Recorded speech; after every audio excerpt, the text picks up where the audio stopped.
같이 기도하시겠습니다. 저희의 생명의 원천이 되시고 구원의 소망이 되신 아버지 하나님께 감사를 드립니다. 영원히 멸망받을 수밖에 없는 저희를 사랑하셔서 주님 이 땅에 오시고 십자가에 피 흘려 돌아가시기까지 순종하신 그 큰 사랑을 인하여 저희들 영생의 산 소망을 가지고 살아갈 수 있도록 축복해 주신 그 크신 사랑과 은혜를 인하여 감사와 찬송과 존귀를 오직 주님께만 드립니다. 구원해 주신 그 은혜도 감사한데 이 땅에 사는 남은 육신의 때에도 늘 저희들과 함께 하셔서 말씀으로 인도하시며 교제 가운데에서 지혜와 능력을 불어넣어 주심으로 오늘 또 이렇게 은혜 가운데 새로운 한 주를 맞이하게 됩니다. 주의 날에 거듭난 하나님의 자녀들 말씀 앞에 머리 숙였습니다. 오늘도 필요한 말씀으로 저희들에게 교훈하여 주시고 지혜와 능력을 불어넣어 주시옵소서. 세상은 날로 죄악이 가득하고 폐역하여 참으로 저희들이 소망을 두고 살 수 없는 세상이 되어가고 있습니다. 이러한 때 저희들 마땅히 어떠한 사람이 되어야 할지 말씀 앞에서 저희들 자신의 삶을 돌아보고 참으로 부르심에 합당하게 행하며 살아가고 있는지 말씀 앞에 자신들을 비추어 보는 시간을 갖게 하여 주시옵소서. 안타깝게도 이 시간 함께하지 못하는 자녀들도 있는 줄 압니다. 그들 어떠한 처지에 있는지 잘 아시는 아버지 하나님께서 그들 각각 처해 있는 그 위치에서 부르심에 합당하게 행하는 저들 되도록 하여 주시옵소서. 전국 각지에서 동일한 시간에 말씀의 교제를 갖는 빛의 자녀들 위에도 함께 하셔서 풍성한 은혜로 채워 주시옵소서. 해외에서 교제를 갖는 형제 자매들 그들에게도 말씀의 은혜가 풍성하기를 간구하오며 우리를 죄에서 구원하여 주신 우리 주 예수 그리스도의 이름 받들어 기도하였습니다. 아멘. 다 같이 말씀 찾겠습니다. 신약 성경 베드로전서 1장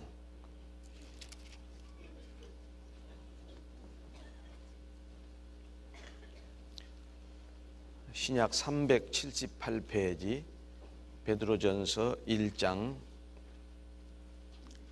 18절로 25절 말씀까지. 신약 378페이지 베드로전서 1장 18절로 25절 말씀 먼저 제가 봉독해 올리겠습니다.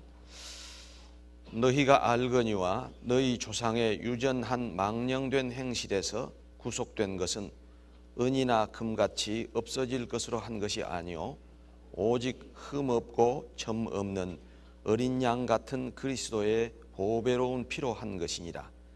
그는 창세전부터 미리 알리신 바 된 자나 이 말세에 너희를 위하여 나타내신 바 되었으니 너희는 저를 죽은 자 가운데서 살리시고 영광을 주신 하나님을 그리스도로 말미암아 믿는 자니 너희 믿음과 소망이 하나님께 있게 하셨느니라. 너희가 진리를 순종함으로 너희 영혼을 깨끗하게 하여 거짓이 없이 형제를 사랑하기에 이르렀으니 마음으로 뜨겁게 피차 사랑하라. 너희가 거듭난 것이 썩어질 시로 된 것이 아니요 썩지 아니할 시로 된 것이니 하나님의 살아있고 항상 있는 말씀으로 되었느니라. 24절 25절 말씀은 함께 읽으시겠습니다. 그러므로 모든 육체는 풀과 같고 그 모든 영광이 풀의 꽃과 같으니 풀은 마르고 꽃은 떨어지되 오직 주의 말씀은 세세토록 있도다 하였으니 너희에게 전한 복음이 곧 이 말씀이니라.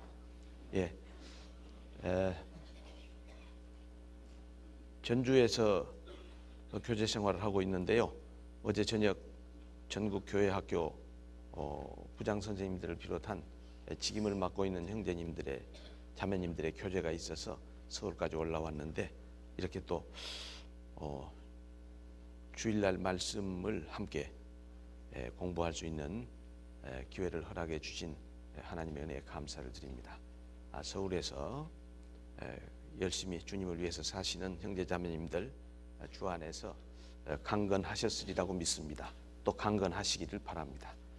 오늘 본문으로 택한 이 베드로전서 1장 18절로 25절 말씀을 통해서 이 시대에 거듭나고 신앙생활을 하는 형제 자매님들, 저 자신을 포함해서 하나님의 말씀에서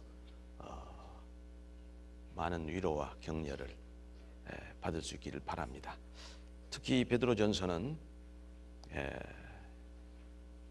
AD 1세기 우리도 거듭나고 믿음의 시련을 체험하게 됩니다. 그러나 우리가 겪고 있는 이 시대의 이 믿음의 시련과는 정말 비교할 수 없을 만큼 어려운 믿음의 시련을 겪고 있던 AD 1세기, 특히 베드로전서가 기록된 시기를 네로 황제가 핍박하던 그런 시대로 보는 것이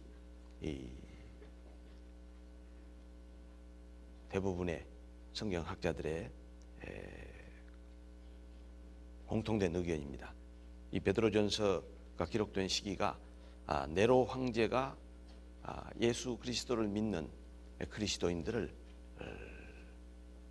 그야말로 무자비하게 죽이던 그런 어려움의 시대였습니다.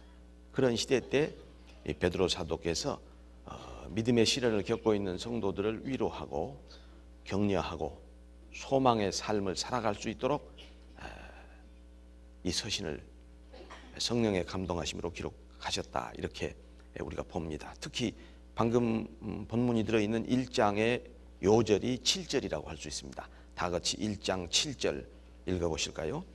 너희 믿음의 시련이 불로 연단하여도 없어질 금보다 더 귀하여 예수 그리스도에 나타나실 때 칭찬과 영광과 존귀를 얻게 하려 함이라. 이 말씀이 기록된 가장 중요한 목적이라고 할 수 있는 요절 말씀이 1장 7절입니다. 너희 믿음의 시련이 불로 연단하여도 없어질 금보다 더 귀하여 예수 그리스도에 나타나실 때 영광, 칭찬과 영광과 존귀를 얻게 하려 함이라. 그래서 이 믿음의 시련 속에서 고통받고 있는 1세기 그리스도인들에게 칭찬과 영광과 존귀를 얻게 하고자 하는 목적으로 이 말씀이 기록되었습니다. 그래서 많은 그리스도인들이 이 베드로전서를 소망의 서신, 위로의 서신. 그 기학부 자매님들 옮기지 마세요. 기학부 자매님들 옮기지 마세요. 앉아 계세요.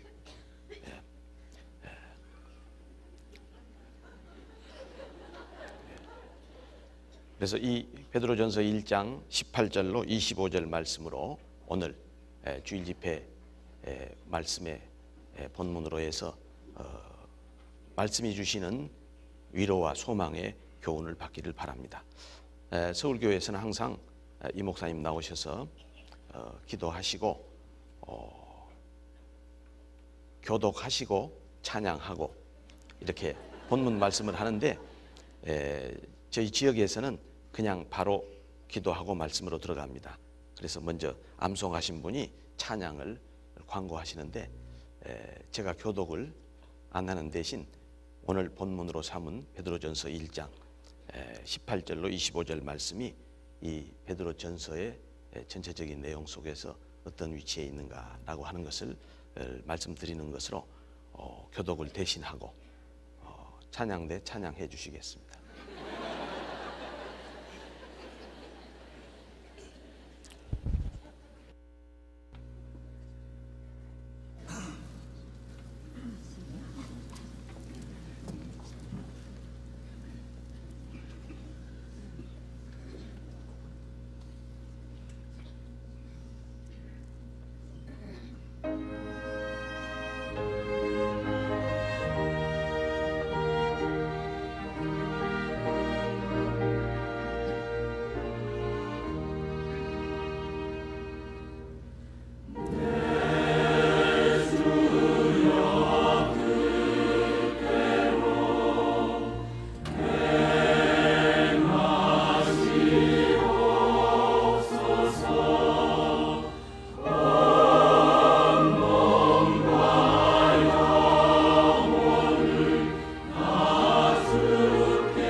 방금 같이 우리가 읽었던 본문 말씀 18절부터 보겠습니다.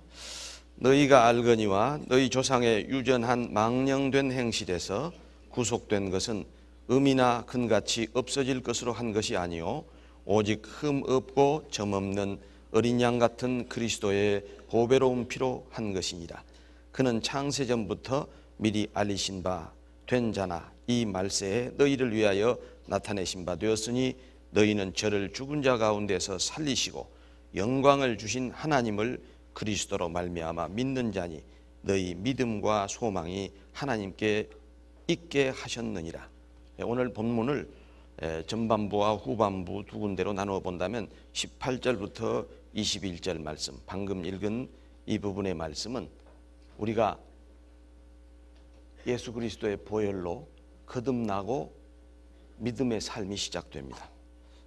무슨 교회에 나가는 첫날부터 어떤 교회의 예배 의식에 참여하는 데서부터서 또는 어떤 교회의 직임을 맡아서 봉사하는 데서 믿음의 삶이 시작되는 게 아니라 예수 그리스도의 피로 거듭나는 데서부터서 믿음의 삶이 시작되는데 그 믿음의 삶의 진정한 의미는 무엇인가? 믿는다고 하는 것의 참다운 의미가 무엇인지 하는 것을 이 말씀을 통해서 우리는 다시 한번 깊이 살펴보고 정말 나는 믿음의 삶을 살고 있는가 라고 하는 것을 돌아볼 필요가 있다고 생각합니다. 이제 후반부 22절부터 25절까지 말씀은 믿음의 삶을 산다는 것은 결국 사랑의 삶을 산다는 겁니다. 우리가 주님 주신 사랑으로 거듭나서 믿음의 생애를 살게 되었기 때문에 정말 우리의 삶 속에서 사랑의 삶이 나타나고 있는가? 이 말씀에서 하는 사랑의 삶은 어떤 의미를 갖는 것인가? 그리고 정말 사랑의 삶을 살기 위해서 우리가 기도해야 할 그런 내용들은 어떤 것인가? 라고 하는 것을 교훈받을 수 있다고 생각합니다. 그래서 오늘 본문에다 요즘 많이 제목들을 붙이죠. 제목을 붙여본다면 믿음과 사랑의 삶이다 라고 이름할 수 있겠습니다.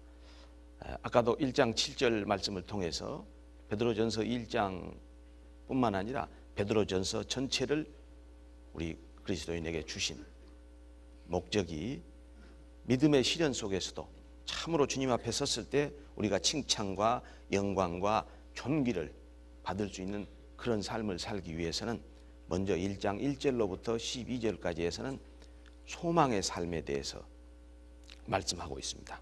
그리고 13절로부터서 17절까지 두 번째 부분에는 거룩한 삶, 내가 거룩한 것 같이 너희도 거룩하라 하신 말씀이 요절이라고 할 수 있죠. 그리고 18절부터 25절, 결국은 거룩한 삶이라고 하는 것은 어떤 세상 도덕적인 거룩한 삶이 아니라 구별된 삶, 거듭나지 못한 이방인과는 구별된 삶이 거룩한 삶이라고 할 수 있습니다. 그 거룩한 삶의 구체적인 모습이 믿음의 삶이요 사랑의 삶이다 라고 말할 수 있겠습니다. 먼저 우리가 18절로부터서 21절 속에서 참으로 우리가 믿음의 삶을 어떻게 살아야 할까라고 하는 것을 생각해 본다고 하면 믿음의 참 의미가 무엇일까 하는 것을 우리는 생각해 보아야 한다고 생각됩니다. 먼저 18절에 다 같이 18절만 읽어보실까요? 너희가 알거니와 너희 조상의 유전한 망령된 행실에서 구속된 것은 은이나 금같이 없어질 것으로 된 것이 아니오. 이렇게 본문은 시작하고 있습니다. 우리가 믿음의 삶이 예수 그리스도의 보혈로 구속받음에서 시작되었다. 즉 구원받는 데서 믿음이 시작되었는데 이 구속을 받았다고 하는 것은 무엇을 의미하는가? 이 18절에서 바로 시작 부분에 너희 조상의 유전한 망령된 행실에서 구속된 것이다. 우리가 구속받았다고 하는 구체적인 의미를 베드로 사도는 망령된 행실에서 구속함을 받았다. 망령된 행실이란 어떤 것일까요? 흔히 우리가 세상에서 저 어르신 망령 드셨다고 그런 망령을 생각하고 계시는 분도 있을지 모릅니다. 그러나 망령의 의미를 우리가 말씀에서 보면 잠언 21장 24절에 망령된 자를 뭐라고 설명하고 있어요? 무례하고 교만한 자를 이름하여 망령된 자라 하나니. 이는 넘치는 교만으로 행함이니라. 그렇게 말씀되어 있죠. 찾아보겠습니다. 잠언 21장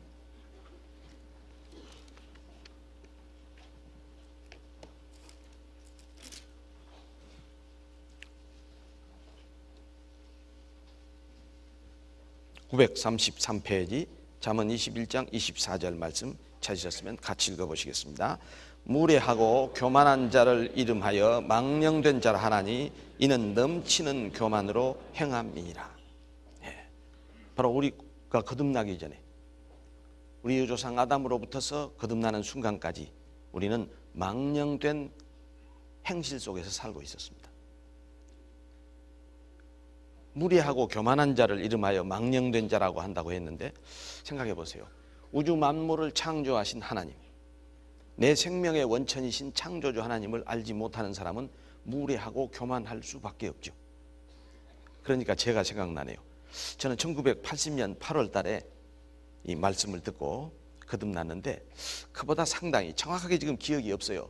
한 5, 6년 전인지 2, 3년 전인지 거듭나지 않았을 때라 기억은 없는데, 분명히 이 말씀을 들어보라고 권하는 분들이 있었어요.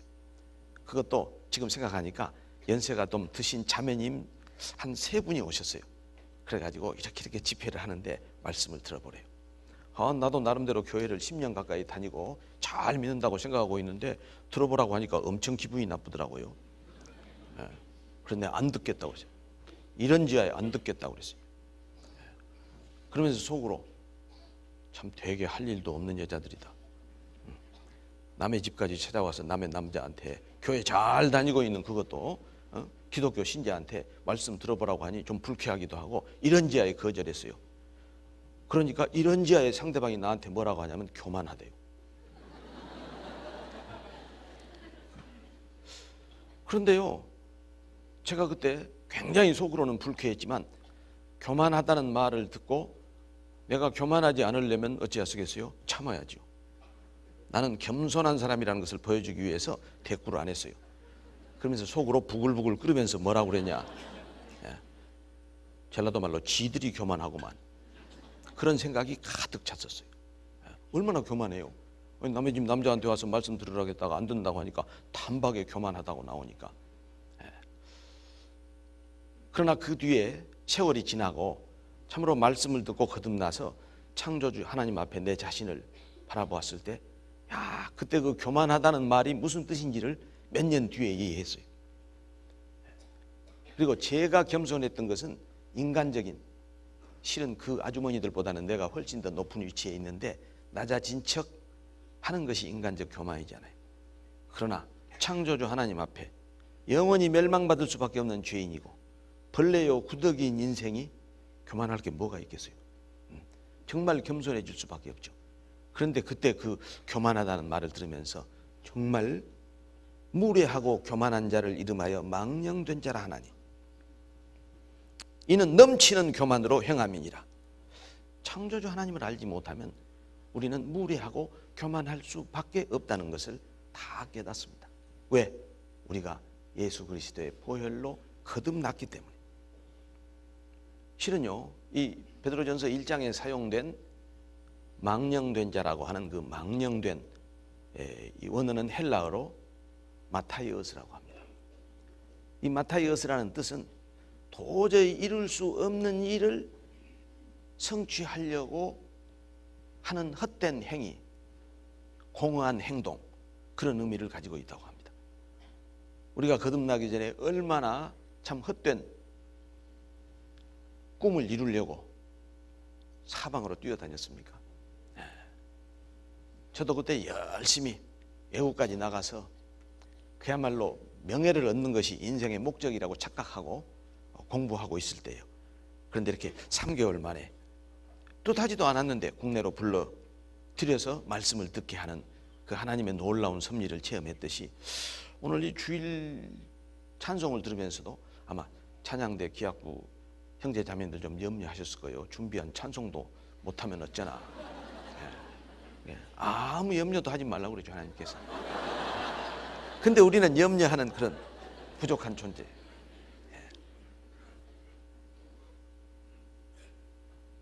실은요, 오늘 찬송을 들으면서 제가 실은 오늘 이 본문으로 택한 베드로전서 1장은 상당히 우리가 이미 거듭난 그리스도인, 믿음의 삶을 살고 있는 사람들인데, 이 믿음의 참다운 의미, 정말 사랑의 삶을 어떻게 살 것인가 라고 하는 이 복음과 관계된 가장 기본적인 말씀을 본문으로 택했는데, 그래서 끝날 때 찬송도 403장을 하려고 했거든요. 근데 이미 아까 해버리더라고요. 그래서 뒤에 앉아서 바꾸느라고 또 정신이 없었어요. 또 찬양대의 찬송도 보니까 어쩌면 그렇게 기본적인 복음과 관련된 그런 찬송을 오늘 주일날 찬양대의 찬양으로 택했을까, 그런 걸 생각하면서 이 주일에도 우리와 함께 하시고 정말 섭리하시는 하나님의 어떤 인도하심을 참 마음속으로 느낄 수 있는 그런 감사의 순간이었습니다. 정말 세상에 헛된 어떤 성취욕이 행복이라고 생각하고 그걸 쫓아가던 저뿐만이 아니라 여러분들, 특히 곧 행복이 손에 잡힐 것 같거든요. 유명한 동화 작가가 쓴 행복의 파랑새는 산 너머에 있다고 그랬잖아요. 근데 산 너머에 가보니까 있었어요, 없었어요? 거기에도 없었어요. 돈과 권력과 명예와 같은 그런 어떤 헛된 성취가 우리의 참다운 행복이라고 착각하고 살던 그 시대야말로 정말 망령된 행실 속에서 우리가 살고 있었던 시대라고 할 수 있죠. 그 망령된 행실로부터서 우리가 구원을 받았다는 겁니다. 망령된 행실에서 우리가 구속함을 받았다. 또 한 가지 우리가 예수 그리스도의 피로 구속함을 받았다라고 하는 또 하나의 의미를 우리는 본문에서 살펴보겠습니다. 다시 베드로전서 1장 잡아놓으셨죠? 제가 말씀 안 드렸습니다만은 본문이라고 소개될 때는 잡아놓으세요. 자주 가니까.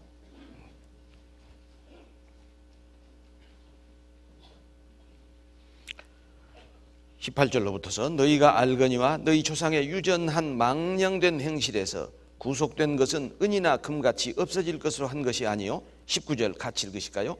오직 흠없고 점없는 어린 양 같은 그리스도의 보배로운 피로 한 것이니라. 네. 그리스도의 보배로운 피. 그래서 우리가 보혈이라고 찬송하잖아요. 내 주의 보혈은 정하고 정하다. 내 죄를 정케 하신 주 날 오라 하신다. 예. 그런데 이 예수님의 보배 피를 참 놀랍게도 무엇과 비교해놨냐, 이 18절 19절이 같이 걸립니다. 그래서 18절을 또 읽었습니다. 18절 끝나는 부분에 보면 은이나 금같이 없어질 것으로 한 것이 아니요 오직 흠없고 점없는 어린 양 같은 그리스도의 보배로운 피로. 참 놀라운 대비죠. 은과 금과 예수 그리스도의 보혈의 피를 대비해 놓았습니다. 우리가 망령된 행실 속에 있을 때는 은과 금이 훨씬 더 보배로운 것이었죠. 그리스도의 보배 피는 나와는 아무 상관도 없는, 그냥 한 청년이 2000년 전 골고다 언덕에서 십자가에 피 흘려 죽었을 뿐이다 라고 하는 역사적인 사실로 인정하면 또 좋지요. 저는 믿지 않을 때도 역사적인 사실로는 인정했어요. 그런데 신화나 전설쯤으로 생각하는 사람들도 있잖아요. 왜 은과 금과 예수 그리스도의 보배 피를 대비해 놓았을까? 좀 생각해 보았습니다. 이 말씀을 준비하면서. 지금은요, 은이나 금은 뭐 가락지나 뭐 귀걸이나 목걸이, 팔찌 이런 막 장신구용으로 쓰는 귀금속으로 쓰이고 있을 뿐이지만 그래도 굉장히 귀한 것으로 거듭나지 못한 분들 생각하죠. 당시에는 이 은과 금이 바로 화폐로 사용될 당시입니다. 그러니까 지금보다도 훨씬 더 소중하게 생각하던 그런 시대죠. 그 은이나 금같이 없어질 것으로 한 것이 아니요 오직 흠없고 점없는 어린 양 같은 그리스도의 보배 피로, 예수 그리스도의 보배 피의 공로가 없어질 은이나 금보다 얼마나 더 귀한 것인가 라고 하는 것을 베드로 사도는 이 우리가 구속을 받았다고 하는 의미를 새삼스럽게 생각해 보게 하는 교훈의 말씀 속에 대비시켜 놓으셨습니다. 어때요? 여러분 거듭나셨으니까 은과 금을 돌덩이 보듯이 하십니까? 거듭나지 못한 고려시대 때 한 장군도 금을 보기를 돌멩이같이 봤다고요? 그런데 거듭난 우리들 정말 은이나 금을 돌멩이같이 보고 계세요? 실은 우리가요, 영원한 천국의 소망을 가졌다고 늘 말하지만 아직도 세상의 은금에 잡혀있는 부분이 참 많이 있죠. 오늘 그런 분들 그 속에서 좀 빠져나오는데 도움이 되는 말씀 하나 드릴까요? 천국에 가면 99.9%의 정금이 무엇으로 사용되는지 아세요? 대답 안 하시네. 알고도 너무 가짜나서 대답 안 하시죠?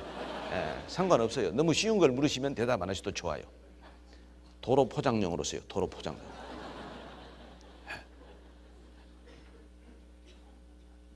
그와 같은 은금에 도로 포장용으로 쓰이는가 안 쓰이는가 볼까요? 요한계시록 21장 21절.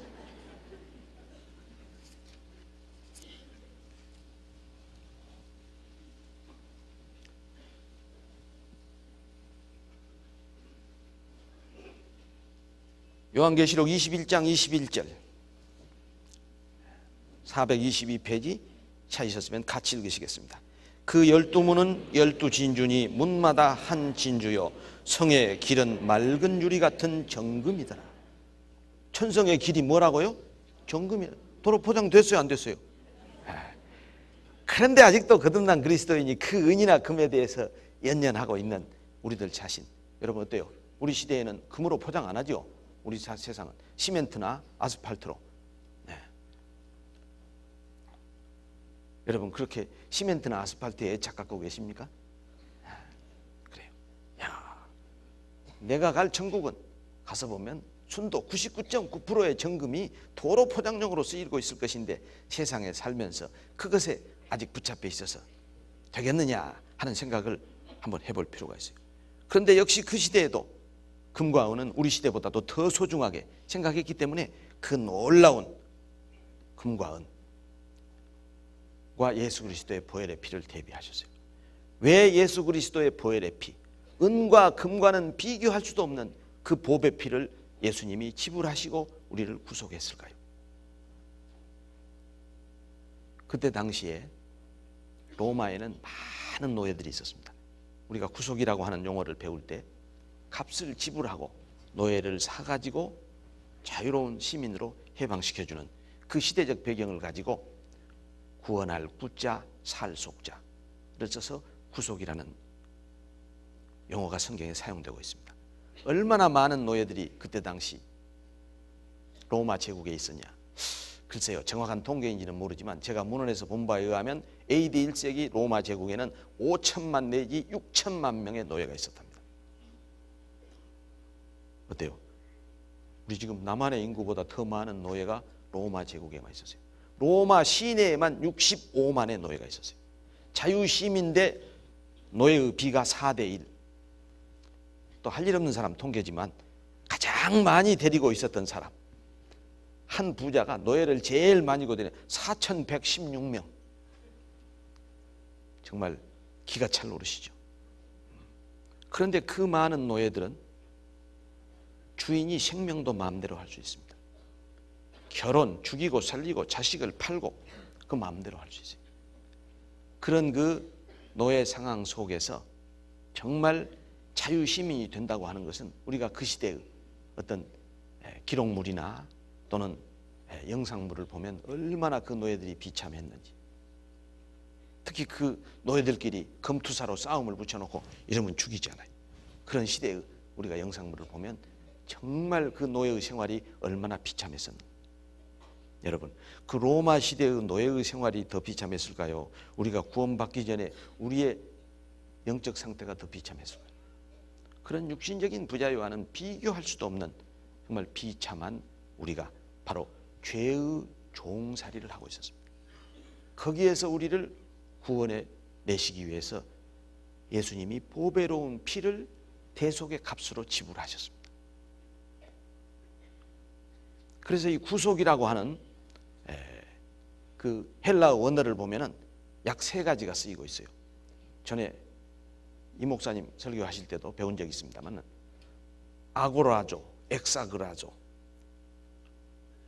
루트로 이런 3가지 용어가 사용되고 있는데, 아고라조라고 하는 말은 실은 노예 시장에 들어간다는 뜻이랍니다.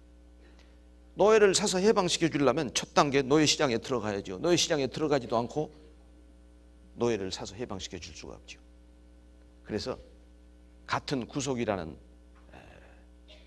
용어로 다 우리는 번역이 되어 있지만 헬라 원어 속에는 노예 시장에 들어간다는 아고라죠. 그리고 이제 그 노예를 자유롭게 해주기 위해서 대가를 지불하고 시장에서 끌어낸다는 의미의 엑소그라죠 또는 악소그라죠. 그런데 지금 이 본문 19절에서 사용된 예수의 피로 우리를 사고 망령된 행실에서 구속된 것은 과거형으로 되어 있잖아요. 여기 구속은 루트로라고 하는 원어가 사용되어 있는데, 이 루트로는 새 주인이 이제 완전히 지불하고 그 노예에게 자유를 선언한다는 그런 의미의 구속이라고 설명되어 있는 문헌을 본 기억이 납니다. 예수님이 이 땅에 오셔서 우리가 사탄 마귀의 종이요 죄의 종이라고 선언하셨습니다. 요한복음 8장 34절 보실까요?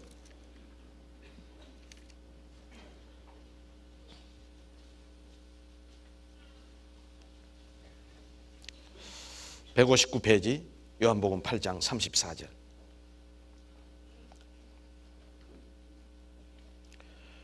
함께 읽으시겠습니다. 예수께서 대답하시되 진실로 진실로 너희에게 이르노니 죄를 범하는 자마다 죄의 종이라. 바로 우리가 살고 있는 인간 세상은 노예 시장입니다. 로마 제국의 노예 시장보다도 더 비참한 노예 시장. 왜? 한 번 죽는 것은 사람에게 정하신 것이요 그 후에 심판이 있으리니, 죽음으로 끝나는 게 아니라 죽음 이후에 영원한 불못 지옥에서 세세토록 고통받을 수밖에 없는 노예 시장, 그게 바로 인간 세상이라고 지금 예수님께서는 선언하고 계시는 겁니다. 우리가 구속받기 전에 비참한 상태를 디도서 3장에는 또 이렇게 기록하고 있습니다. 디도서 3장 3절 보시겠습니다.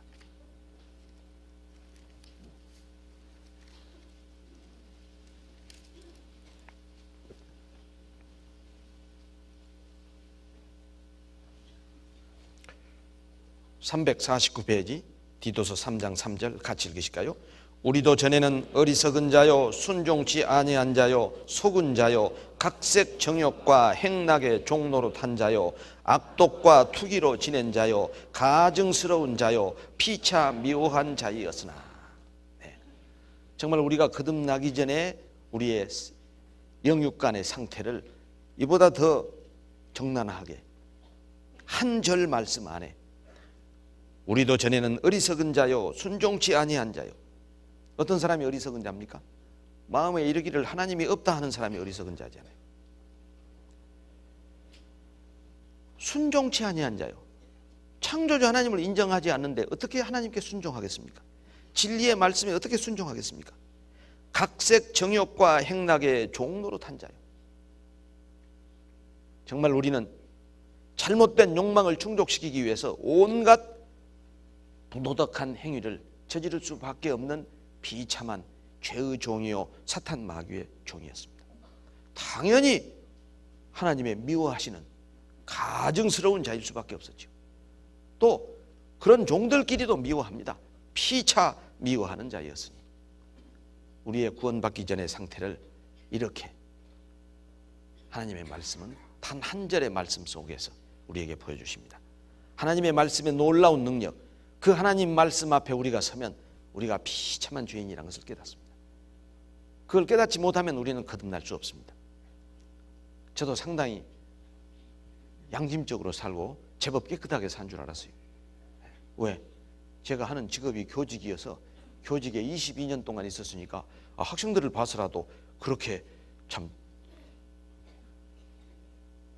잘못 살았다 그런 생각은 아니었죠. 그런데 하나님 말씀 앞에 서니까 나는 정말 벌레요 구더기였습니다. 하나님의 말씀은 살았고 운동력이 있어 좌우에 날선 어떤 검보다도 예리하여 혼과 영과 및 관절과 골수를 찔러 쪼개기까지 하나님 마음의 생각과 뜻을 감찰하신다고 했습니다. 내 마음속에 들어있는 은밀한 추악하고 더러운 생각까지도 하나님의 말씀은 다 드러나게 해주십니다. 그 말씀 앞에 서서 내가 지옥 갈 죄인이라는 것을 깨닫고 우리는 거듭납니다. 얼마나 놀라운 하나님의 말씀의 능력입니까? 한 절 말씀 앞에만 서도 구원받기 전에 나의 비참한 모습을 디도서 3장 3절 속에서 우리는 다 볼 수 있습니다. 이러한 노예의 상태에서 우리를 구속해 주셨다는 겁니다. 그 구속의 대가로 은이나 금과는 비교할 수도 없는 보배로운 주님의 피를 흘려서. 그런데 우리가 이 값없이 구원을 받기 때문에 우리의 어떤 행위로 거듭나는 것이 아니라 오직 믿음으로만 거듭나기 때문에 값없이 구원받는다는 말을 많이 합니다. 그런데 이 말에 대해서 오해하는 분들이 참 많이 있는 것 같아요. 너무 값없이 구원받으니까 못 받겠다는 분도 상담에서 많이 만나봤거든요. 그분은 지금 어떤 착각을 하고 있냐면 값없이 구원받았다는 말과 값싼 구원이란 말을 착각하고 있는 거예요. 받는 우리의 입장에서는 값없이 받습니다. 그런데 정말 하나님이 우리에게 주신 은혜가 값싼 은혜입니까? 그걸 착각하기 때문에 저는 너무 값없이 받기 때문에 못 받겠다라고 하는 분이 나오지 않는가. 그래서 그런 분들에게는 뭐 잘 아는 내용이지만 설명을 해드립니다. 정말 받는 우리의 입장에서는 값없이 받는 것입니다. 에베소서 1장 보실까요?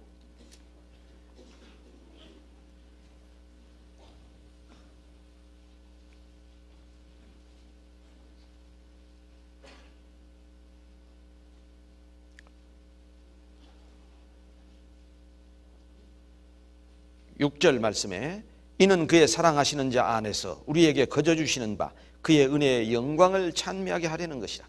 우리가 거듭날 때 그러잖아요. 거저에다 동그라미 치기도 하고 그냥 구원은 공짜라고 값없이 받는다고.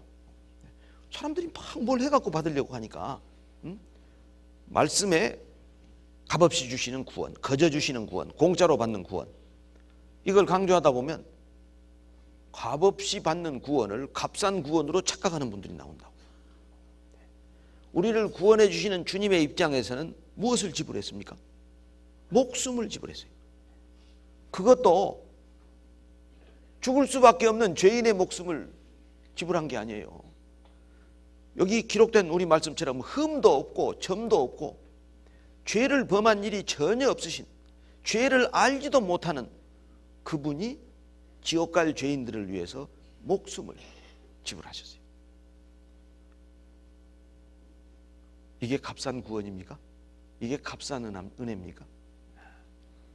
어떤 그리스도인이 써놓은 책을 보니까요, 이 세상 모든 인류 가운데 죄 없이 태어나신 분은 예수님 한 분뿐이라고 했어요. 그런데 그분도 십자가에서 돌아가셨어요. 마치 지옥 갈 죄인들처럼. 죄의 삭은 사망이니까 우리는 마땅히 죽고 모든 사람은 다 죽죠. 왜 그분이 돌아가셨을까? 그분이 목숨을 대가로 지불하고 대신 노예 상태에서 해방시켜준 사람들이 바로 저고 여러분입니다. 그래도 그것이 값싼 은혜입니까? 정말 은이나 금과는 비교할 수 없는 보배 피를 지불하시고 우리를 노예 상태에서 해방시켜 주셨다고 하는 구속의 두 번째 의미가 있습니다. 망령된 행실에서 우리를 구속하셨고 흠도 없고 점도 없는 보배 피를 흘려서 죄의 종이요 사탄 마귀의 종인 우리를 해방시켜 주셨습니다. 내 주의 보혈은 정하고 정하다. 내 죄를 정케 하신 주 나를 오라 하신다. 왜 주님의 보배 피를 정하고 정하다. 오직 주님만이, 오직 그에게만 죄가 없느니라. 죄 없는 그분이 우리를 대신해서 목숨을 들이셨다고 하는, 아주 값비싼 대가를 지불했다고 하는 그 은혜를 값없이 구원을 받는다는 말씀으로 해서 값싼 구원으로 오해하시는 분이 한 분도 없으시기를 바랍니다. 제가 처음 구원을 받았을 때 제 마음속에 제일 먼저 떠오르는 찬송이 아까 찬송 시간에 인도하셨던 나 위하여 십자가에 중한 고통 받으사 대신 죽은 주 예수의 사랑하신 은혜여, 보배로운 피를 흘려 영영 죽을 죄에서 구속함을 얻은 우리 어찌 찬양 안 할까. 수도 없이 불렀습니다. 10년 동안 주일마다 몇 번을 불렀는지 모릅니다. 그러나 그 찬송가의 가사의 의미가 제 마음에 한 번도 와 닿은 적이 없었습니다. 그러나 제가 이사야서 53장 5절 말씀을 배우는 가운데 참으로 주님께서 나 같은 죄인을 위해서, 나를 위해서, 우리가 아닙니다, 만민이 아닙니다, 세상 죄가 아닙니다, 나 같은 죄인을 위해서 저렇게 비참하게 십자가에 피 흘려 돌아가셨구나 라고 하는 것을 깨닫는 그 순간 그 찬송가의 가사가 제 마음에 떠요. 그래서 지금도 전도집회에 가면 제 18번입니다. 복음 부는 날 저녁에 찬송가 403장 항상 부릅니다. 그 다음 세월이 흐르고 은혜 찬송을 배우다 보니까 나의 죄, 너희의 죄, 우리의 모든 죄를 모두 다 사하시려 십자가 달리신 주, 또 그 가사가 마음에 와 닿아서 전도집에 종종 부르기는 합니다만, 정말 주님이 십자가에서 흘려주신 그 보배 피로 흠도 없고 점도 없고 죄를 범한 일도 없으신, 죄를 알지도 못하시는 그분이 십자가 위에서 피 흘려서 돌아가셨다. 그건 엄청나게 값비싼 대가를 지불하신 겁니다. 2장, 이왕 에베소서 지금 펴고 계시죠? 2장 8절 9절 우리가 늘 전도집회에서 보시는 말씀입니다만 오늘 다시 한번 확인해 읽겠습니다. 너희가 그 은혜를 인하여 믿음으로 말미암아 구원을 얻었나니 이것이 너희에게서 난 것이 아니요 하나님의 선물이라. 행위에서 난 것이 아니니 이는 누구든지 자랑치 못하게 함이니라. 정말 놀라운 기록입니다. 하나님의 선물이래. 우리는 인간 세상에 살면서 많은 선물을 받아봅니다. 크고 작은 많은 선물, 생일이라고 결혼기념일이라고 무슨 승진했다고 많은 선물을 우리가 받아보죠. 혹시 선물 한 번도 안 받아보신 분 계세요? 그러면 하나님의 선물 이해하시기 좀 어려울지도 몰라요. 그러나 실망하지 마시라고 합니다. 세상에서 어떤 선물도 안 받아봤어도 실망하지 마시라고요. 왜? 하나님의 선물 받았으면 됐지 무슨 인간 선물 받지 못한 것 가지고 실망하시겠어요? 전도집회에서 우스갯소리로 그러죠. 러브레터 못 받아봤어도 실망하지 마시라고. 하나님이 우리에게 보내주신 사랑의 편지를 자세히 읽고 또 읽어서 놀라운 영생의 소망을 가졌는데 무슨 세상 사람들의 사랑의 편지 받지 못한 것. 아마 거듭나기 전에는 그런 것도 좀 한이 되었던 분이 있을 거예요. 선물 받지 못한 것도. 그런데요, 실은요, 하나님이 우리에게 주신 선물을 제대로 잘 이해하려면 우리가 인간 세상에서 받은 선물을 통해서 생각해 보면 아주 쉽게 이해할 수 있어요. 자, 아주 비싼 시계를 선물로 가져왔다고 합시다. 그게 뭐 몇백만 원짜리 시계든 받는 저의 입장에서는 값없이 받는 거잖아요. 그냥 공짜로 받는 거예요, 선물이라는 건. 그러나 그 선물을 사갖고 온 분의 입장에서는 그분도 공짜로 가지고 왔을까요? 500만 원짜리 롤렉스 시계를 공짜로 가져왔을까요? 500만 원을 지불했습니다. 비싼 시계를 선물하기 위해서는 500만 원을 지불해요.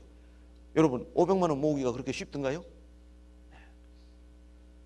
정말 하루 몇 시간씩 힘써 일해가지고 모은 그 소중한 돈을 정말 설문할 그분을 생각하면서 그 비싼 대가를 지불하고 비싼 선물을 사가지고 왔어요.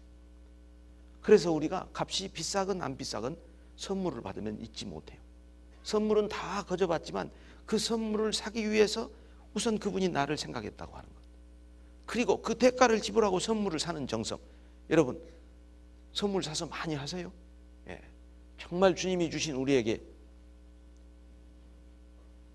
구원의 선물을 정말 잘 이해하시려면 우리가 거듭난 이후에도 선물을 많이 해보세요.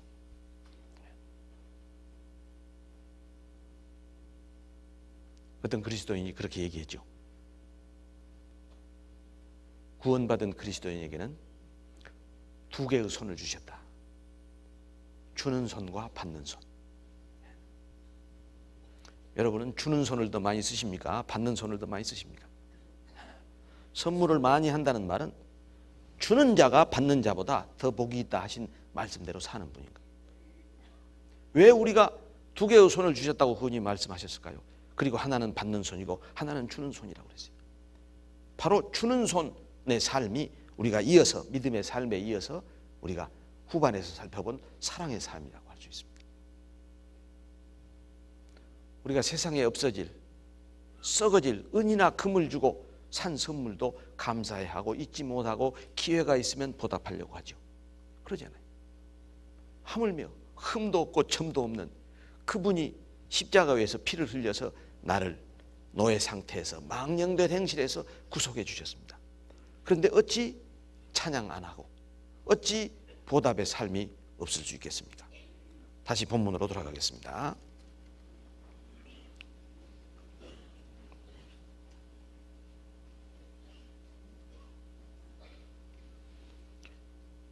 (20절) 말씀 같이 읽겠습니다. 그는 창세 전부터 미리 알리신 바 된 자나 이 말세에 너희를 위하여 나타내신 바 되었으니. 이 말씀도 참으로 놀라운 말씀의 기록입니다. 우리가 그냥 말씀을 오늘 몇 장 읽었다 하는 의미로 이렇게 말씀을 읽어가면 깊은 의미를 묵상하지 못할 때가 있어요. 저도 특별히 오늘 서울교회 형제자매들과 이 말씀 교제하려고 읽으면서 정말 이 20절 말씀, 종전에는 무심코 읽고 넘어가는 경우가 많이 있었는데 정말 그 크고 놀라우신 하나님의 사랑과 은혜를 깨닫게 하시기 위해서 창세 전부터 미리 아신 바 된 자나, 그리스도를 말씀하시는 것이지만 실은 창조주 하나님은 우리가 이미 범죄할 것을 창세 전부터 예지하신 하나님입니다. 그래서 그 예수 그리스도를 창세 전에 예비하시고 그 놀라운 사랑과 은혜를 깨닫게 하시기 위해서 인간 역사 속에서 어느 날 갑자기 예수님이 등장하시는 것이 아닙니다. 우리가 말씀 속에서 보면 이 놀라운 예수 그리스도의 계시가 아주 점진적으로 되어 있는 것을 볼 수 있어요. 점점 나타납니다. 행여라도 이 크고 놀라운 하나님이 우리에게 주시고자 하는 사랑을 깨닫지 못할 사람이 있을까 보아서 창세기 3장에는 가죽옷으로 나타나죠. 최초의 복음이라고 프로토콜 에반제리칼이라고 말하는 성경학자들이 있습니다만 최초의 복음은 창세기 3장. 그리고 그 가죽옷은 창세기 22장에서는 이삭이라는 한 개인을 위해서 죽는 양의 모습으로 나타납니다. 출애굽기 12장에서는 한 가족을 위해서 설주와 임방에 발려지는 어린 양의 피로 나타나죠. 레위기 16장에서는 한 민족을 위해서 두 마리의 염소가 드려지죠. 그리고 요한복음 1장 29절에서는 온 세상 죄를 위하여 예수님은 한 마리의 양이 되셨습니다. 얼마나 놀라운 점진적인 계시입니까? 바로 그 놀라운 하나님의 계시를 바로 베드로전서 1장 20절에 담았습니다. 그는 창세 전부터 미리 알리신 바 된 자나 이 말세에 너희를 위하여 나타내신 바 되었으니 너희는 저를 죽은 자 가운데서 살리시고 영광을 주신 하나님을 그리스도로 말미암아 믿는 자니 너희 믿음과 소망이 하나님께 있게 하셨느니라. 바로 우리의 믿음의 삶을 이제 21절에서 요약하고 있습니다. 우리는 하나님을 어떻게 믿게 되었습니까? 그리스도로 말미암아 믿는 자니.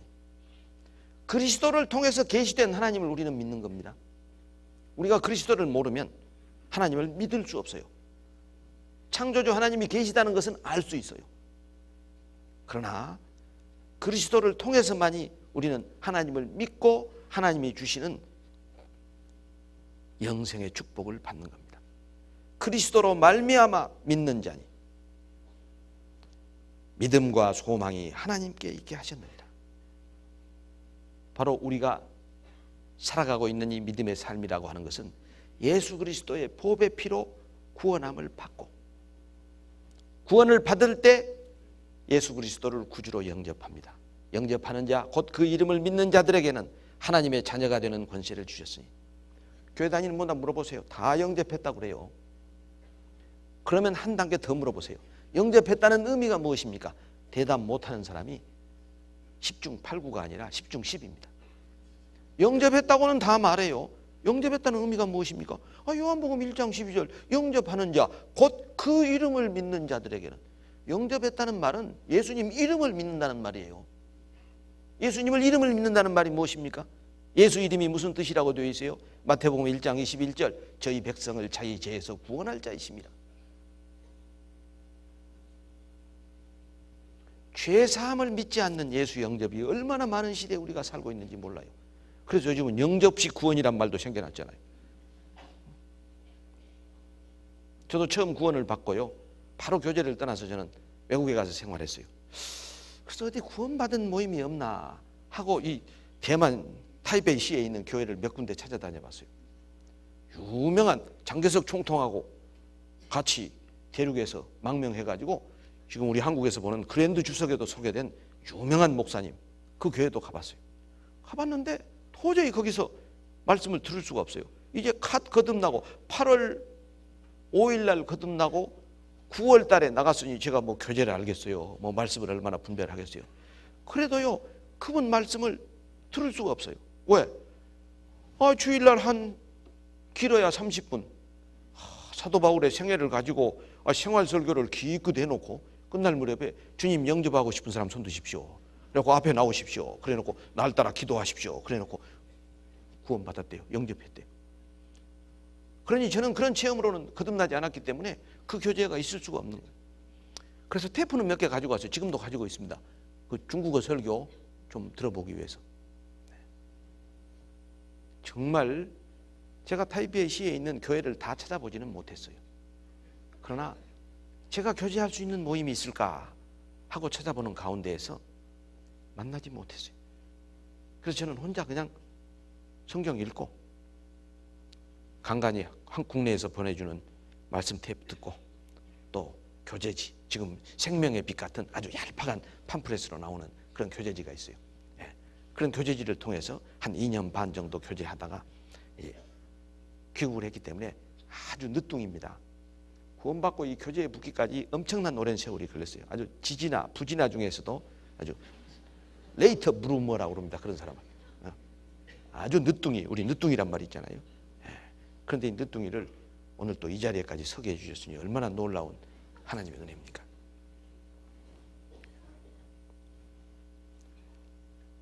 그리스도로 말미암아 하나님을 믿는 자라고 하는 이 말씀, 이게 바로 우리가 믿음의 삶을 산다고 할 때 믿음의 진정한 의미가 무엇인가? 그리스도로 말미암아 하나님을 믿는 자. 그래서 우리는 보통 그리스도 안에서 라고 하는 표현을 씁니다. 그리스도로 말미암아 하나님을 믿게 된 자를 그리스도 안에 있는 자라고 그러죠. 그런데요, 아까 그 영접했다고는 하면서 영접했다는 의미도 모르는 분들을 만나보면 자기가 뭘 믿고 있는지도 몰라요. 우리 가운데도 그런 분이 없기를 바라서 오늘 이 베드로전서 1장 18절로 25절 말씀을 본문으로 해서 새삼스럽게 우리가 다 거듭난 그리스도이지만 믿음의 의미를 다시금 새겨보고, 우리가 구원받았다고 하는 의미가 망년된 행실로부터 구원을 받았다, 죄의 노예 상태에서부터서 보혈의 피로 해방되었다 라고 하는 의미를 새삼스럽게 생각해 보는 거예요. 어떤 목사님이 자기 교회 다니는 청년한테 물어봤대요. 청년은 뭘 믿는가? 그러니까 뭐라고 대답한 줄 아세요? 우리 교회가 믿는 걸 믿습니다. 우리 교회가 믿는 건 뭔가? 제가 믿는 걸 믿습니다.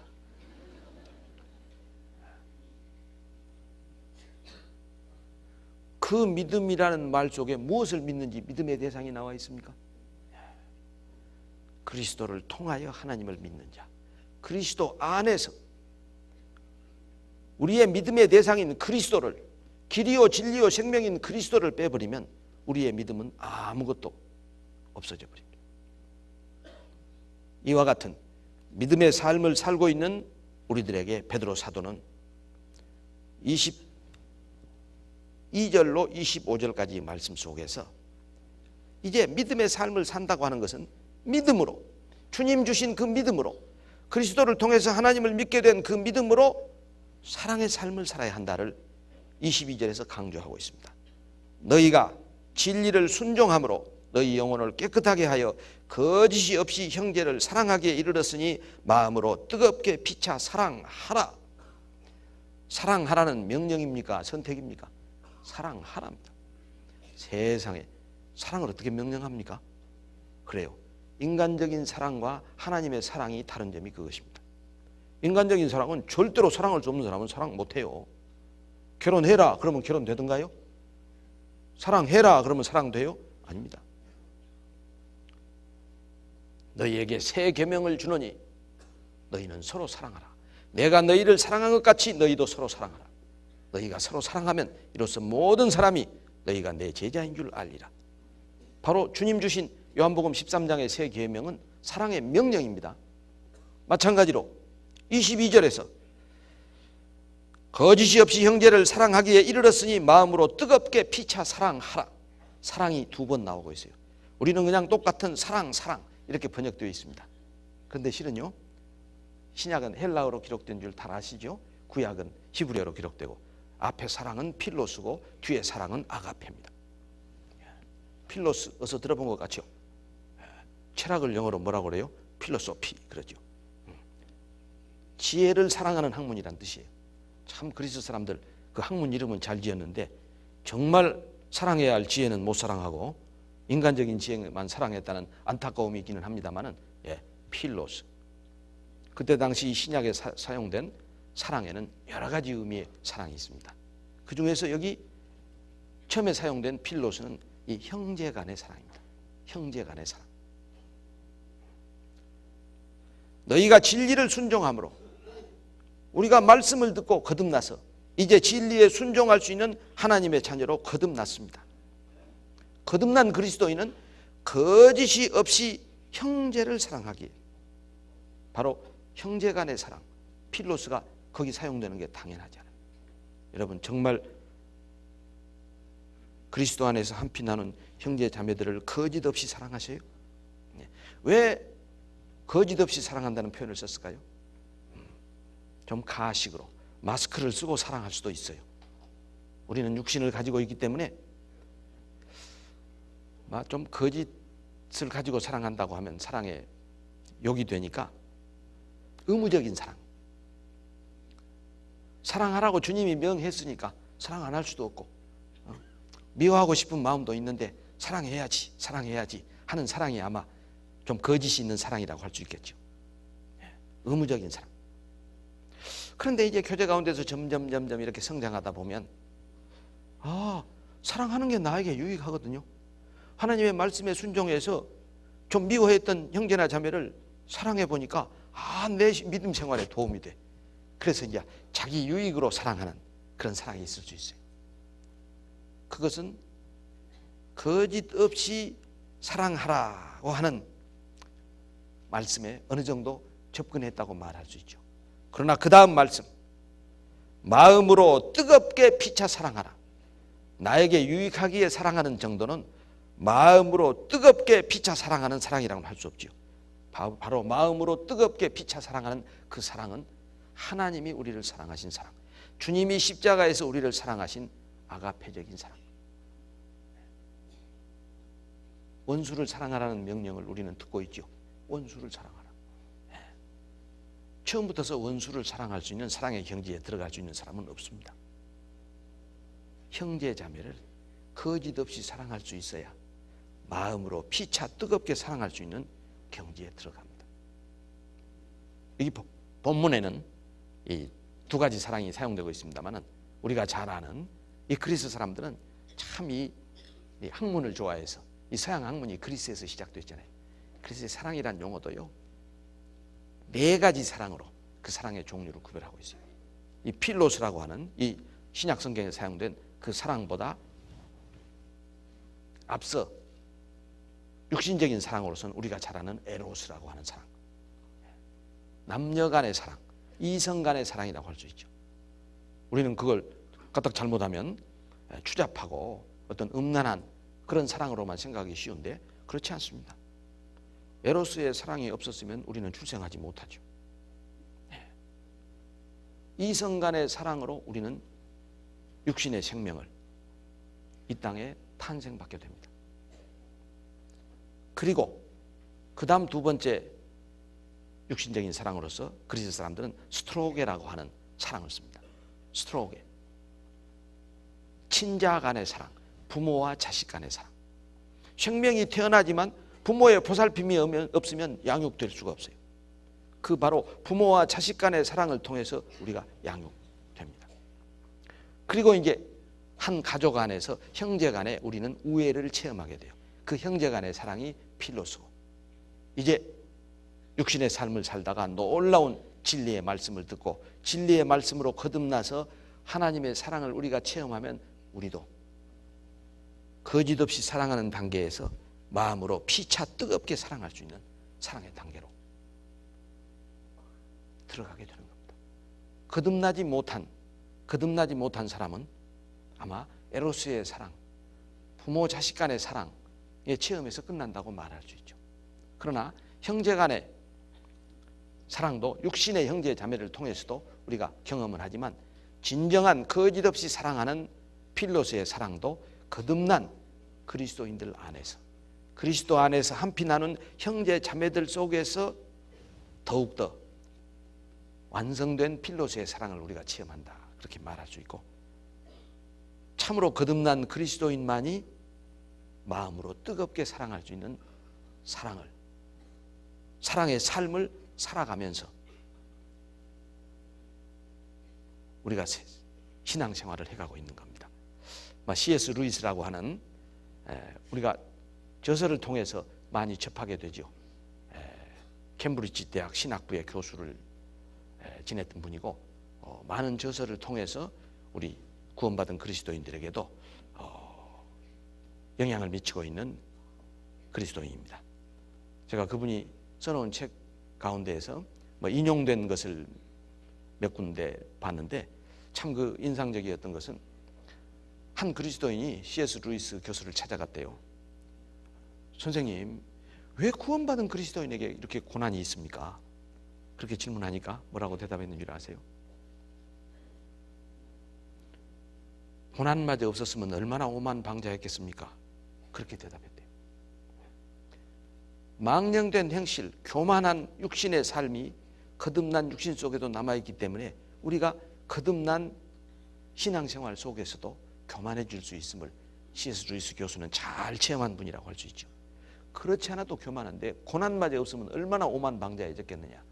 제가 그 대답을 통해서 참 C.S. 루이스라고 하는 사람을 기억하게 됐는데 이 말씀을 준비하다 보니까 C.S. 루이스라고 하는 사람은 이 네 가지 사랑을 한 문장에다 넣어갖고 아주 사랑을 쉽게 설명하고 있었어요. 아버지와 어머니의 에로스의 사랑을 통해서 내가 육신의 생명으로 이 세상에 태어나서 부모의 스트로게의 사랑으로 양육하다가 양육 과정에서 형제 자매 간의 우애의 사랑 필로스도 체험하지만 참으로 주님 주신 사랑 안에서 한피 나눈 형제 자매들끼리 정말 필로스의 사랑을 완성해가는 거짓 없이 사랑하는 사랑 속에서 사는 자만이 하나님이 우리를 사랑하신 아가페적인 사랑을 완성할 수 있는 것이다. 그리스도인의 인격의 완성은 아가페적인 사랑에 있다. 그렇게 설명해 놓은 글을 읽으면서 참 네 가지 사랑을 어떻게 그렇게 한 문장 안에다 넣어가지고 잘 설명했을까 하고 부러워했던 적이 있어요. 그렇습니다. 우리가 남의 글을 보고 부러워하는 게 중요한 게 아니죠. 정말 내 삶 속에 그런 삶을 내가 살고 있는가.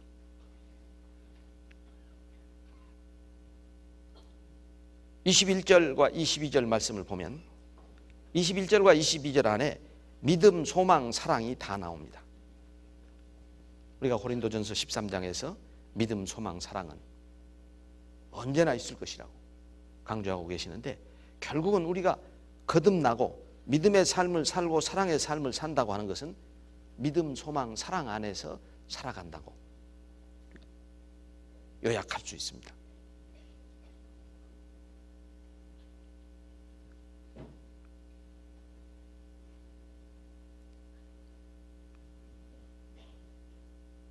우리가 사랑의 삶을 살 수 있으려면 반드시 말씀으로 거듭나야 한다는 것을 강조한 말씀이, 기본적인 말씀이 뒤에 나오죠. 23절 우리가 다 함께 잘 외우는 말씀이죠.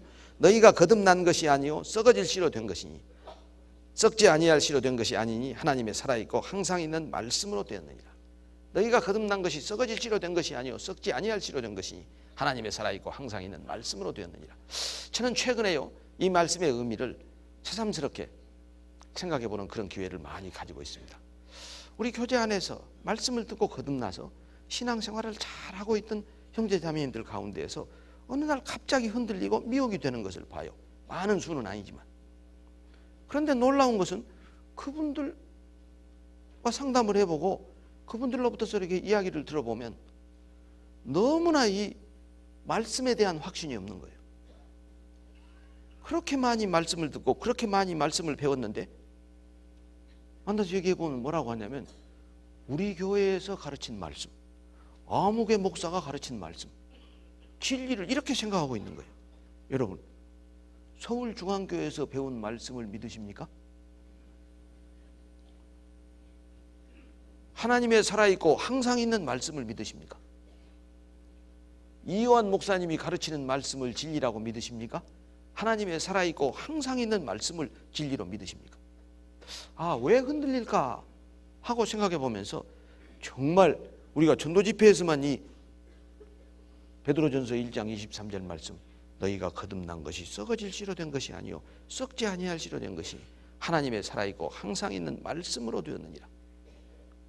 우리가 말씀으로 거듭났기 때문에 신앙생활을 해가는 가운데에서 정말 믿음에 대한 확신도 하나님의 살아있고 항상 있는 말씀에서 자기 스스로 확인해야 한다는 것을, 너희가 믿음에 있는가 너희 자신을 시험하고 너희 자신을 확증하라. 그 말씀도 우리는 좁은 의미로 구원받았는가 구원을 확인하라, 그런 정도의 말씀으로만 생각하는 분들이 종종 있을 수 있어요. 너희가 믿음에 있는가 너희 자신을 시험하고 너희 자신을 확증하라는 말씀은 정말 거듭난 이후에 내 믿음에 대한 확신이 하나님의 살아있고 항상 있는 말씀 안에 있는가. 왜 말씀에 대한 확신이 없을까요? 그냥 와서 듣기만 해요. 와서 듣기만 하는 믿음. 자기 스스로 말씀을 묵상하면서 자기 스스로 확인한 말씀 속에 서 있지 못해요. 그러니까 전주교회에서 들은 말씀, 서울중앙교회에서 들은 말씀, 아무개 목사가 해주신 말씀, 그 말씀이 혹시 틀렸으면 어쩔 것이냐, 그런 염려가 마음속에 생기는 것 같아요. 그런 불확실한 믿음 위에 있는데 이상한 비유로 되도 않은 성경을 설명한다든지, 아무교회 목사 있는 교회만 다녀야 거듭난 그리스도인이란디, 이런 엉토당토하는, 얼마나 우리가 매일매일 묵상하는 말씀 속에 바로 서 있지 못하면 그런 말씀을 듣고 흔들릴까. 그래서 정말 우리가 거듭난 것이 하나님의 살아있고 항상 있는 말씀으로 되었다. 한 디모데전서 1장 23절 말씀을 우리가 다시 오늘 새겨보면서 정말 말씀 위에 굳건히 선 믿음인가, 남에게 전해진 말씀이 아니라, 우리가 믿음은 들으면서 나니까 듣고 믿음이 생깁니다. 그러나 거듭난 이후에 우리의 삶은 하나님의 살아있고 항상 있는 말씀 위에 확실한 기반을 둔 믿음, 그게 믿음이 삶이고, 그 믿음의 삶 속에서 사랑의 삶이 나올 수 있습니다. 왜? 바로 사랑의 삶이라고 하는 것은 무엇이냐? 22절에 너희가 진리를 순종함으로 너희 영혼을 깨끗하게 하여, 진리를 순종함으로 우리는 사랑의 삶을 살 수 있습니다. 우리가 거듭났다, 23절에서 말하고 있는 너희가 거듭난 것이, 거듭났다는 증거가 무엇입니까? 라고 물으면 저는 이 말씀을 근거로 해서 진리에 순종할 수 있는 하나님의 자녀가 되었다. 불순종의 자녀가 아닌 진리에 순종할 수 있는 자녀가 되었다. 그것을 또 다른 말로 바꾸면 형제가 되었기 때문에 우리가 사랑할 수 있죠. 진리를 순종할 수 있게 되었다. 두 번째는 형제 자매를 사랑할 수 있게 되었다. 나는 진리의 말씀에 순종도 하지 못하고 형제 자매를 사랑하지도 못합니다. 그러면 전혀 거듭났다고, 믿음의 삶을 살고 있다고 우리가 어떻게 말할 수 있겠어요? 진리에 순종함으로.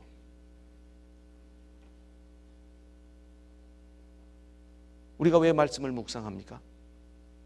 오늘 성경 몇 장 읽었다, 내가 성경 많이 암송해서 성경을 많이 알고 있다, 그걸 자랑하기 위해서 읽는 게 아니잖아요. 읽은 말씀대로 순종해서 살기 위하여.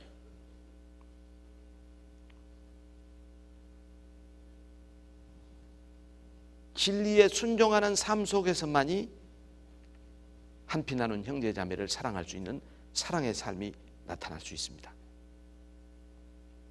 왜? 에베소서 2장 1절 보실까요?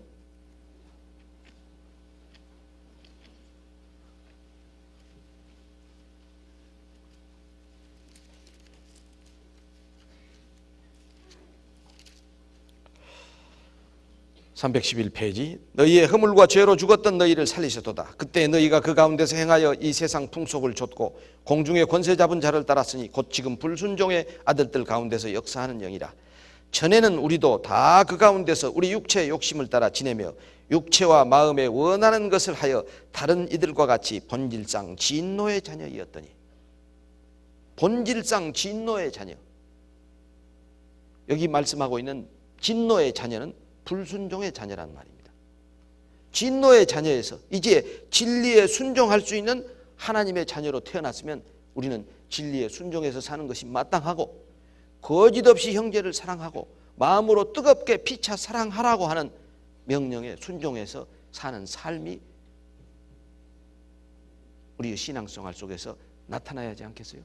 그게 바로 믿음의 삶을 사는 사랑의 삶의 모습이다라고 할 수 있습니다. 진노의 자녀에서 순종의 자녀로 바꿔졌다는 말은 어떤 도덕적인 변화가 일어났다는 게 아닙니다. 영적인 신분이 바뀌었다는 겁니다. 지옥 갈 저주의 자녀에서 영원한 천국 소망을 가진 하나님의 자녀, 이게 세상 도덕적으로 바뀌어졌다는 겁니까? 영적인 신분이 바뀌어졌다는 거예요.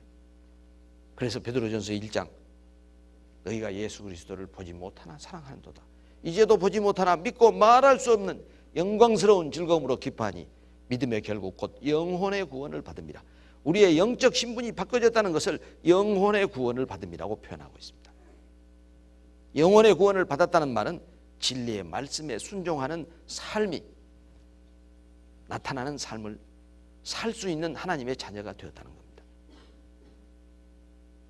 우리가 매일매일 말씀을 묵상하는 가운데 참으로 하나님의 살아있고 항상 있는 말씀 위에 굳건히 선 믿음인가, 우리의 믿음을 항상 하나님의 말씀 안에서 확인하고 우리가 시험해 봐야 할 겁니다. 그리고 그 결과로 우리의 삶 속에서 정말 형제 자매를 거짓없이 사랑하고 나아가서는 마음으로 뜨겁게 피차 사랑할 수 있는 그러한 삶을 살고 있는지, 그걸 바라보는 것이 말씀 위에 굳건히 선 삶이라고 할 수 있습니다.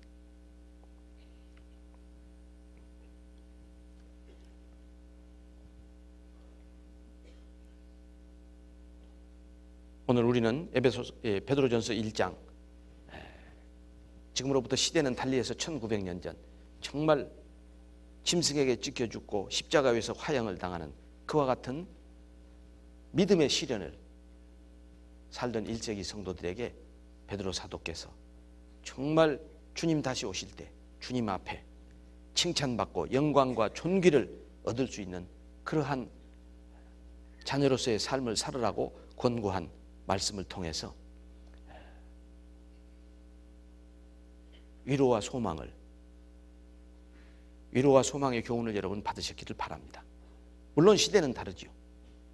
그러나 거듭난 그리스도인들 삶 속에서는 예수 그리스도 안에서 경건하게 살고자 하는 자는 핍박이 있다고 그랬습니다. 여러분들 생활 속에도 여러 가지 모양의 처해 있는 상황은 다르고 핍박의 정도는 다르고 시련의 정도는 다르지만 우리는 시련 속에서 살아가고 있다고 할 수 있습니다. 그리고 그러한 시련과 핍박에서부터 우리가 위로를 받는 것은 말씀으로부터입니다. 우리는 다시 한번 우리가 정말 믿는다고 하는 것이 무엇인가? 우리가 믿는다고 하는 것은 예수 그리스도의 보혈의 피로 망령된 행실에서 구속함을 받았다고 하는 것. 그리고 죄의 노예, 마귀의 노예로 살고 있는 우리를 해방시켜 주시기 위해서 은이나 금같이 썩어질 대가를 지불한 게 아니라 흠도 없고 점도 없는 예수 그리스도의 보혈의 피로 우리를 해방시켜 줬다고 하는 것. 그래서 그리스도로 말미암아 하나님을 믿는 자이기 때문에 하나님의 믿음과 소망을 두고 사는 삶, 그게 우리의 믿음의 삶이라고 할 수 있고, 그 믿음의 삶을 사는 모든 형제 자매님들은 정말 1900년 전 베드로 사도께서 핍박 속에 있던, 시련 속에 있던 형제 자매들에게 당부했던 거짓없이 형제를 사랑하고 피차 뜨겁게, 마음으로 뜨겁게 사랑하라. 사랑할 수 있으면 하고 사랑할 수 없으면 하지 말라, 그런 뜻이 아니죠. 그런데 여러분 정말 기도 많이 하시죠. 사랑하려고 하는데 잘 안 되죠. 왜 안 되시는지 아세요? 아주 쉬운 원리를 우리가 먼저 사랑하려고 하지 마시고 정말 주님의 명령에 순종해서 사랑하겠습니다 라고 뜻을 정하는 일이 첫 번째예요. 사랑부터 먼저 하려고 하니까 잘 안 돼요. 이 우리 신앙생활에서 성공하는, 말씀에 순종하는 비결이 뜻을 정하는 데 있다. 2600년 전 다니엘 선지자가 보여주십니다. 다니엘서 1장 8절.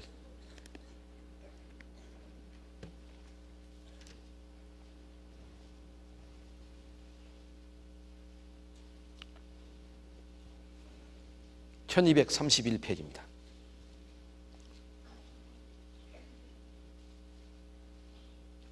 8절 말씀 같이 읽으실까요? 다니엘은 뜻을 정하여 왕의 진미와 그의 마시는 포도주로 자기를 더럽히지 아니하리라 하고 자기를 더럽히지 않게 하기를 환관장에게 구하니. 제일 먼저 다니엘은 뜻을 정하여. 왜 뜻을 정했을까요? 바벨론 느부갓네살 왕이 제공하는 그 산의 진미와 포도주가 정말 안 먹겠다고 뜻을 정할 만한 이유가 어디에 있었을까요? 다니엘은 하나님의 선민, 이스라엘의 소년입니다. 소년 시대 때 포로로 잡혀와서 느부갓네살 왕의 신임받는 그런 신하로 지금 양육되고 있습니다. 그런데 왜 왕이 제공하는 진미와 포도주를 마시지 않겠다? 실은요, 이 바벨론 제국은 우상 숭배하는 나라입니다. 느부갓네살, 벨사살, 그 왕들의 이름도 다 그때 당시 숭배하는 우상의 이름에서 벨, 르보에서 따왔다고 그러잖아요. 그러니까 그 왕이 제공하는 진미와 포도주는 우상의 제물로 올려졌다가 먹으라고 하사될 가능성이 100%죠. 우상 숭배, 우상에게 절하지 말고 우상을 만들지 말라고 하는 철저한 계명 속에서 훈련된 다니엘은 절대로 먹어서는 안 되겠다, 먹지 않겠습니다 라고 하는 뜻을 정했습니다. 마찬가지입니다. 거짓없이 사랑할 수 없는 형제 자매가 계시거든 오늘 뜻을 정하십시오. 거짓없이 사랑하라고 하는 말씀에 순종해서 뜻을 정했습니다. 그리고 중요한 것은 뜻을 정한 다음에 다니엘이 뭐 하셨을까 하고 보니까 제일 마지막에 환관장에게 구하니 그랬어요. 여러분, 환관장에게 먼저 구했을까요? 환관장에게 구하기 전에 하나님께 먼저 구했을까요? 저는 하나님의 뜻대로 살고자 하는 뜻을 정한 다니엘은 먼저 하나님께, 그 대왕이, 느부갓네살 왕이 오직 생사여탈권을 가진 전제 군주 아닙니까? 막 꿈을 해몽하지 못하는 박사들은 그냥 거름더미를 만들어버리는 왕인데 하사한 음식을 안 먹었다는 거름더미 정도가 아니겠죠. 무슨 짓을 당할지 모르잖아요. 그런데도 간절히 주님에게 구하면, 하나님에게 구하면 지혜를 주십니다. 부족함이 없이 주시는 하나님께서 지혜를 주십니다. 그래서 우리는 그 놀라운 지혜로 환관장에게 구하고 있는 모습을 우리는 12절에서 볼 수 있어요. 12절 같이 읽으실까요? 청하오니 당신의 종들을 열흘 동안 시험하여 채식을 주어 먹게 하고 물을 주어 마시게 한 후에 당신 앞에서 우리의 얼굴과 왕의 진미를 먹는 소년들의 얼굴을 비교하여 보아서 보이는 대로 종들에게 처분하소서. 아멘. 참 저는 여기서 놀라운 다니엘의 지혜를, 나는 여호와의 백성이요 하나님 믿는 선민이기 때문에 우상 숭배 절대로 할 수 없고 우상의 제물에 들었던 음식은 먹을 수 없습니다. 죽일 테면 죽이십시오. 그렇게 용감하게 나가지 않았죠. 청하오니 please. 저는 영어는 잘 못합니다만은 영어 잘하시는 분들 앉아 계시니까 좀 떨리네요. please. 정말 우리가 이 다니엘의 뜻을 정하고 구하는 가운데에서 얻은 지혜대로 정말 우리가 거짓 없이 형제를 사랑하지 못할 때, 정말 마음으로 뜨겁게 피차 사랑하지 못할 때, 말씀에 순종해서 사랑하겠다고 뜻을 먼저 정하고 정말 하나님께 간절하게 그 사랑하는 지혜도 주시라고 구해 본 적이 얼마나 있는가. 여러분들은 많이 있으실 거예요. 그런데 제 믿음의 삶을 돌아보면 참으로 그런 지혜가 부족하고 어리석었다라고 하는 것이 생각되어서 정말 우리가 사랑의 삶을 살아야 한다고 하는 것을 모르는 형제 자매님들은 없습니다. 믿음의 삶이라고 하는 것은 곧 우리 속에서 주님 주신 사랑으로 형제 자매를 거짓없이 사랑하고 마음으로 뜨겁게 피차에 사랑할 수 있는 그런 삶이 나타나는 것이 바로 믿음의 삶이라고 할 수 있고 믿음과 사랑의 삶이라고 할 수 있는데, 그런 삶을 살지 못하는 것도 저는 믿음의 시련이라고 생각합니다. 꼭 무슨 핍박이 있어서 무슨 고난 중에 있어서가 아니라 정말 주님의 뜻대로 살고자 하는데 살지 못하는 그것 또한 믿음의 시련이라고 생각합니다. 그런 시련 속에서 오늘 우리가 함께 상고한 이 말씀을 통해서 정말 우리가 가지고 있는 믿음의 진정한 의미가 무엇이고 사랑의 삶은 어떻게 살아야 할까 하는 것을 잠시 생각해 보았습니다. 같이 기도하겠습니다. 주님 감사합니다. 저희들이 무엇이간데 이 세상 많은 죄인의 무리 가운데에서 저희들 먼저 불러주시고 그 크고 놀라우신 사랑과 은혜를 깨닫게 하심으로 영생의 그 산 소망을 안고 살아갈 수 있도록 축복해 주셨습니까? 그 크신 사랑과 은혜를 인하여 감사와 찬송과 존귀를 오직 주님께만 드립니다. 이제 주님 주신 그 사랑으로 하나님을 믿고 저희들의 믿음과 소망을 하나님께 두고 사는 하나님의 자녀들입니다. 그러나 저희들의 삶을 돌아보면 참으로 그 믿음으로부터 나오는 진정한 사랑의 삶을 살고 있는지 너무나 부족하고 연약한 저희들의 모습을 발견합니다. 오늘 상고한 1900년 전 베드로 사도께서 믿음의 시련을 겪고 있는 1세기 그리스도인들에게 보내셨던 소망의 서신, 위로의 서신을 통하여 저희들도 참으로 거짓없이 형제를 사랑할 수 있는 삶을 살아갈 수 있는 말씀의 교훈을 받았습니다. 마음으로 뜨겁게 피차 사랑할 수 있는 저희들이 될 수 있도록 주 성령께서 항상 저희들과 함께 하시고 저희들의 연약한 부분을 담당하여 주시고 빌바를 알지 못할 때에도 저희들을 위하여 늘 간구하여 주시옵소서. 그리하여 말씀에 순종하는 저희들의 삶이, 진리에 순종하는 저희들의 삶이 더욱더 주님 가까이 다가갈 수 있도록 친히 함께 하시고 인도하시고 축복하여 주시옵소서.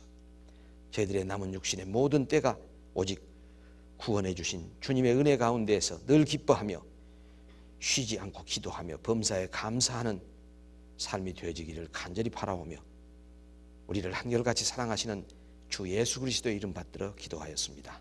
아멘. 다 같이 403장은 다시 또 부를 수 없고 404장 하겠습니다.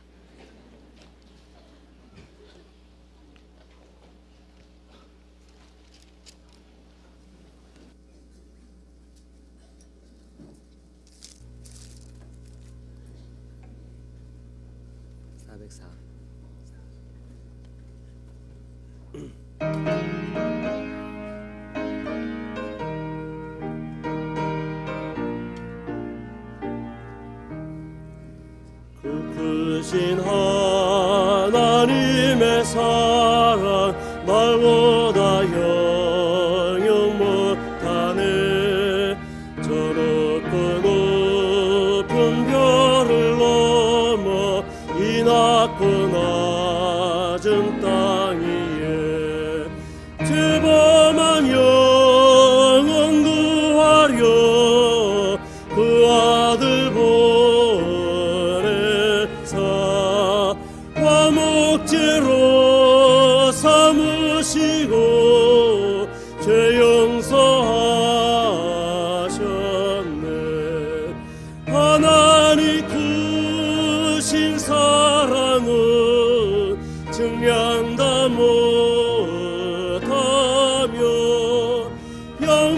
영원히 변치 않는 사랑 성도여 찬양하세.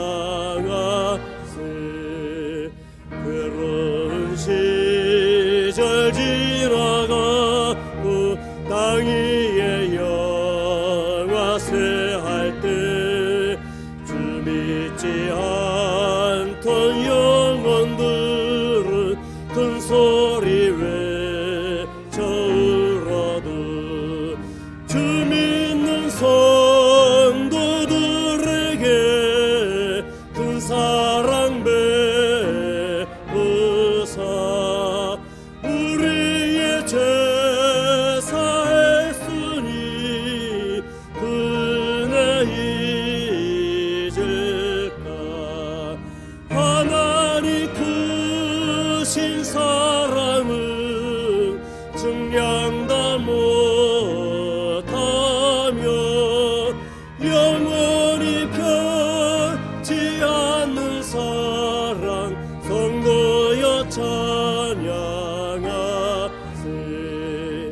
하늘을 두루마리 삼고 바다를 먹물 삼아도 한없는 하나님의 사랑 다 기록할 수 없겠네. 하나님의 크신 사랑 그 어찌 닿을까. 저 하늘 높이 쌓아도 채우지 못하리. 하나님 크신 사랑을 증량다 못하며 영원히 변치 않는 사랑 성도여 찬양하세.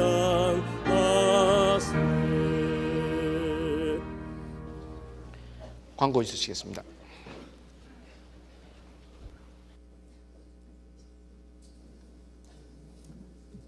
광고 말씀드리겠습니다. 아시는 바와 같이 지난주에는 우리 마포교구 그리고 광진교구, 양천교구 또 각 대학에서 많은 전도 집회가 있었습니다. 그래서 이번에도 아마 많은 분들이 새로 하나님의 은혜를 깨달았다고 이렇게 얘기를 듣고 있습니다. 그리고 이번 주에는 내일부터 동대문교구, 구로교구, 강남교구, 분당교구 이렇게 교구별로 전도 집회가 아주 활발히 진행되고 있습니다. 그래서 각 교구에 소속되어 있는 분뿐이 아니고 또 다른 분들도 그 부근에 혹시 아시는 분이 있어서 전도하실 수 있으면은 같이 전도 집회에 참여하실 굉장히 그 큰 힘이 되겠다 이렇게 생각을 하고 있습니다. 마포교구 임원 모임이 오늘 오후 6시에 마포 선교회에서 있습니다. 많이 참석하셔서 우리 전도 집회 끝난 그 결과를 같이 상의해 주시기 바랍니다. 강북교구 전도 집회 12월 2일 다음 주입니다. 고려대학교 법대 5층에서 홍정현 목사님이 하십니다. 311구역 구역 모임 목요일 날 11월 21일인데요. 강북 선교회에서 있고요. 11월 21일 날 목요일 날 강북 314구역 조모임이 오세선 자매님 댁에서 있습니다. 구역 모임 송파교구 424구역 모임이 11월 22일 정찬영 형제댁으로 변경되었습니다. 우리 전체 임원 모임은 내일 하지 아니하고 내주 화요일 11월 26일 날 하겠습니다. 우리 전도 집회나 여러 가지를 교통 정리를 해가지고 11월 26일 날 하기로 했으니까요. 착오 없으시기 바랍니다. 자영인회에서 지금 이렇게 동역자 보강판을 전부 만들었습니다. 나가시면서 이거 한 개씩 가져가셔가지고 우리 형제자매님들이 하는 일에 이용도 하시고 또 형제자매님 도와도 주시고 이렇게 했으면 좋겠습니다. 그리고 우리 오늘 이따 5시에 자영인 성도들 사업과 신앙에 대한 교제를 나누는 자영인 모임이 있습니다. 과천 수산궁에서 있는데요. 각자 자기가 자영하는 업을 가지고 계신 분들은 거기에 참여를 하시기 바랍니다.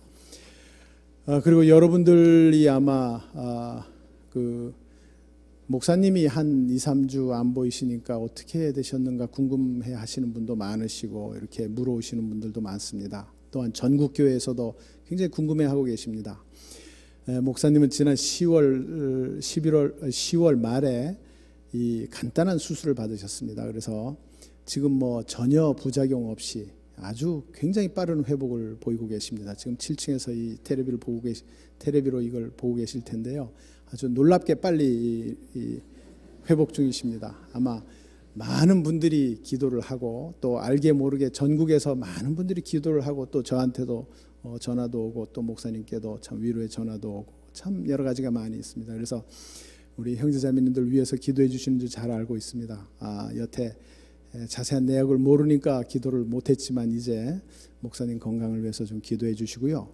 아마 내주에는 전체 저기를 안 하시더라도 와서 인사도 하실 수 있고 아주 굉장히 기동도 아주 편하십니다. 그러니까 걱정하지 마시고 기도해 주시고 하나님의 은혜가 항상 목사님과 같이 할 수 있도록 기도 바라겠습니다. 광고 마치겠습니다.